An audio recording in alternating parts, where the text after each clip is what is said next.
کاکړ صاحب داسې راپورونه ورکول کیږي چې په تاسو او منظور پښتين باندې بریدونه شوي دي. دغه د پیښې جزئیات کله وړاندې کوي؟ پیښه چیرته شوې ده؟ چاته زیان اوښتی که نه؟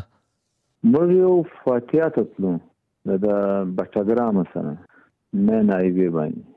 زه ما PTM مشر منظور پښتين 2-3 ګاډیانې نورې ولې دغه باندې چې مانسیرا کوم ټول پلازا د پردې باندې چې موږ روانو شپه دوی د شپې ولا د 10 بجې لسنې ورځې دا ټول پلازا بلاک کړی او ساده ورده کېو او نارې مولې دبرې مستل سوتیانه مر سره غاډي باندې دغه خپل پرسنت حمله ورسو.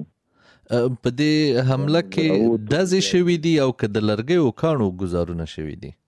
لرګي کاڼ غمو او دزمي په دا شکر قرار شو. چاته خو زیان نه دا وخته مرمۍ خو به څوک نه لګېدلی؟ نه لګېدلی، بالکل نه لګېدلی. څه فکر کوئ حمله چا کړې ده؟ ولې کړې ده؟ ګوره خبره دغه راغه څوک سمنه پښتونخوا ملي پارټي سیاست نه برداشت شي، د PTM دغه نه برداشت شي.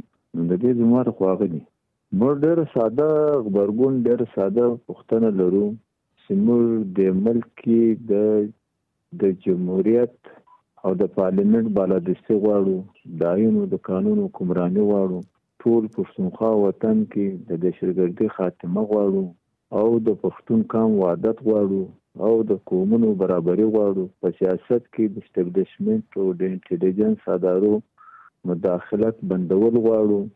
نو پر دې عمل کې چې دوی چې دي معنا دغه طرز عمل بکې نمو سره.